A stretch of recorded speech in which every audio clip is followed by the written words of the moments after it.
Lovelies, this is Megan from Little Hot Tamale, and today we are going to make mini envelopes. Now these are just a little bit different than your traditional envelope because these actually don't have a back and use less paper. First, you need to decide what size envelope you want to make. So you just need to make your paper that size, and then you're going to fold it in half. To make the peak of your envelope, you're going to start at the top folded edge and make a diagonal down. And then you're going to make another diagonal, and that's going to be toward the middle and close to where the bottom diagonal ends. And that's going to be the mouth of your envelope. For the mouth line, you're going to cut like 2 little cuts on that line because you want it to have somewhat of an opening, because this is actually your template that you're creating, and you want to be able to insert a pencil in there to make a line. Okay, I'm just cleaning it up with an X-Acto knife. Alright, so now we're just going to trace our template, and this is why it's important to have a larger gap where the mouth is. Okie dokie. Now we're just going to cut that out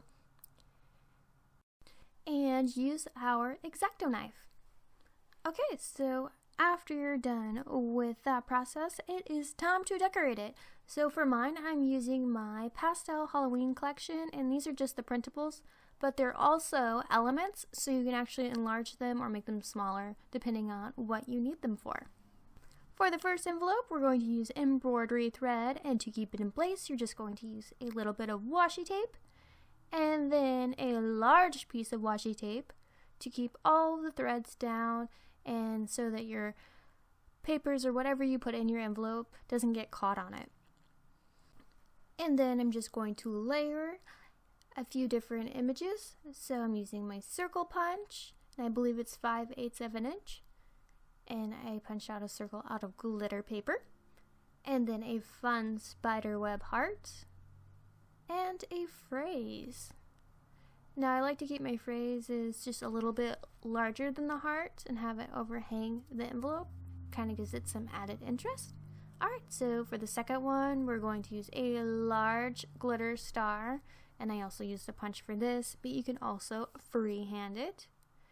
And I wanted to put some embroidery thread on this one too.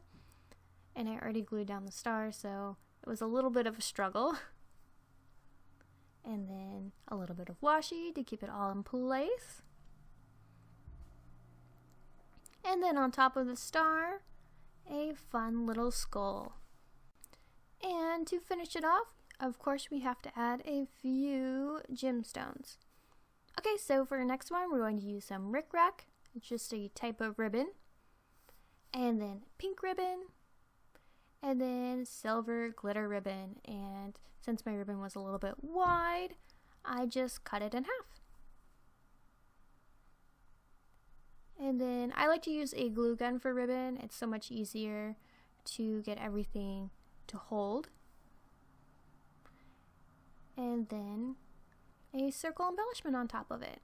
Okay, so for our final one, we're going to use another heart and have it overhang off the envelope, and then we're going to use some mounting tape by Scotch behind this little phrase.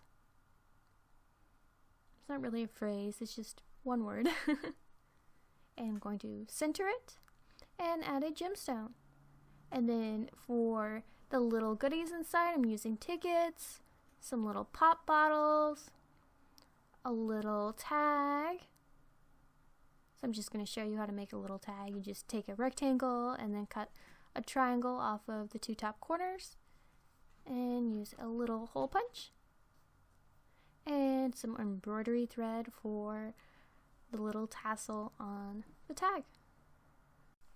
To make this a usable envelope, we're going to use terrifically tacky tape or red tape and place some strips on the bottom and the 2 sides. And this will be adhered to your paper when you're ready to use it. I really like using these envelopes on scrapbook layouts and snail mail projects. Alright, so thank you so much for watching this episode of Build Your Stash, and if you enjoyed it, please give it a thumbs up, and I hope you have an amazing day. Toodles!